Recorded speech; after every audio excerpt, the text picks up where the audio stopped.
Hey, this is Warren Redlick. Let's do a quick takedown of a TSLAQ twit. A guy named Michael Tae Sweeney.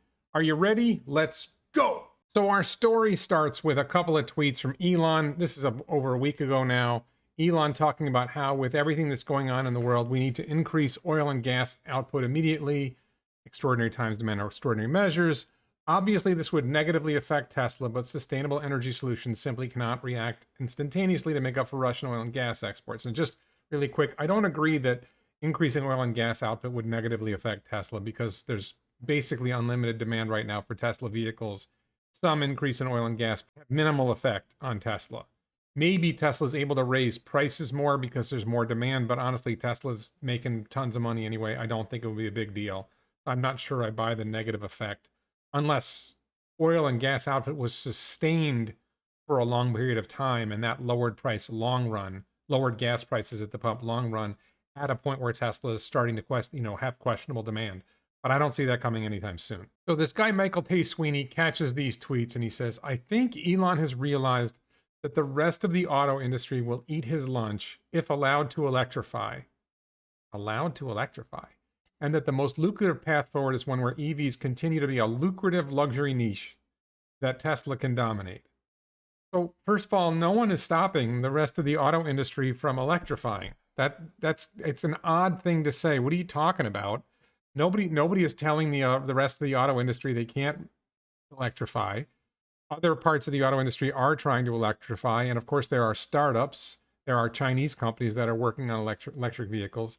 The thing that is holding up the growth of the electric vehicle market is the supply chain, and in particular, right now chips, but really long-term battery supply.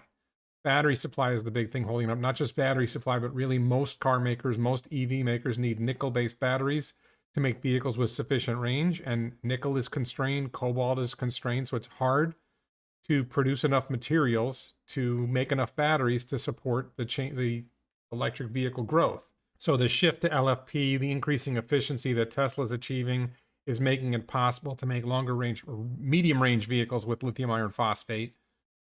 And Tesla's also working on scaling up their own production of nickel-based cells. Other manufacturers, CATL is scaling LFP production. A lot of companies are working on scaling battery production, and that will enable things. Of course, if Tesla's buying all the batteries, then other companies still have trouble accessing batteries, but no one is stopping anybody from electrifying. Everybody's encouraging automakers to electrify, and they're resisting. So this is an example of just utter stupidity. And he says this is comical. He says the thing that will negatively impact Tesla is Ford and GM and Honda and Toyota retooling their factories to make EVs, which will happen much faster in a world where gas is $5 a gallon instead of $2 a gallon. No, that's just nonsense. Ford and GM and Honda and Toyota. First of all, General Motors has been making EVs for years and they haven't scaled production. Retooling the factories has been demonstrated by Tesla to be the wrong way to do it. Tesla started with Tesla Fremont, a retooled factory, and it ended up being very inefficient. Now they're building their brand new factories, and Lucid Motors learned from this lesson, and Lucid Motors is building their vehicles in a brand new factory. Rivian learned this lesson. They're building their vehicles in a brand new factory. The way forward is to build brand new factories that are specifically designed for making electric vehicles instead of trying to fit electric vehicle production into a factory that was made for internal combustion engine vehicles. I'm not claiming I understand why that's the case. I don't understand the manufacturing challenge of manufacturing an old building versus a new building, a building designed this way versus a building designed that way. But Tesla is very clearly custom designing their factories to fit their production methods. And those production methods are different than production methods of internal combustion engine vehicles. It really doesn't work the same. So retooling your factories isn't the answer. And the problem that Ford, GM, Honda, and Toyota face, Ford and GM for starters, they have union labor. That's a problem. All four of them have dealership networks. That's a problem. All four of them have massive debt. That's a problem. Tesla doesn't have any of these problems. They have bureaucracies that are geared to resist innovation. That's a problem. They have political ties that make it difficult for them to change things. There's so many different challenges facing the existing vehicle manufacturers. They're not a threat. And if they did make EVs, that would be great because Tesla does not have a problem selling their vehicles if somebody else is selling EVs. Tesla's EVs have competed for years against internal combustion engine vehicles because there were no other EVs and there still really aren't many other EVs. Tesla sells against internal combustion engine vehicles. If you make an EV that's better than internal combustion engine vehicles, then you're making a vehicle that's better than 96 or 98% of the global market. So the fact that somebody else comes in and they take up 1% of the global vehicle market with their EVs doesn't stop Tesla competing with the other 95% of the ICE market. So these are classic mistakes that morons make. You can see on his second tweet, he says, I think the shift to electrification is inevitable, and that Musk's efforts to slow other OEMs entering the space won't matter much for what it's worth. Elon is not trying to slow others from entering the space. Elon has persistently encouraged other car makers to shift to EVs for years. And they've ignored him and they've ignored him and they've ignored him. And they've started to notice that Tesla's succeeding and they're starting to think about it. But I don't see anywhere the idea that Elon is trying to slow them down. That's utterly dumb. The shift to electrification is inevitable because we can see from Tesla that EVs are better than internal combustion engine vehicles. We can see it from the Mustang Mach-E. We can see it from the Porsche Taycan. We can see it even arguably from the Lucid Air. That a lot of EVs that are made are fundamentally better than internal combustion engine vehicles. Why are they better? You can charge at home. People think that the charging problem is a problem for EVs. Charging is easier than going, if you can charge at home, that's easier than going to a gas station, right? And I've only been to a supercharger twice in the last 31 days, right? I've only had to go outside my home to charge my vehicle twice in the last 31 days. I just got a simple wall outlet in the garage. I charge my car on it. That's enough for me. So that's one way it's easier to own an EV than it is to own an internal combustion engine vehicle. I never have to get an oil change. I never have to get a muffler. I never have to get transmission fluid. There's all these things that happen with a gasoline car. Brakes basically last forever. You never have to replace the brakes. There's certain things that happen with an internal combustion engine vehicle that you don't have to deal with an EV. So we've known for a while that total cost of ownership of a Tesla is less than, say, a Camry.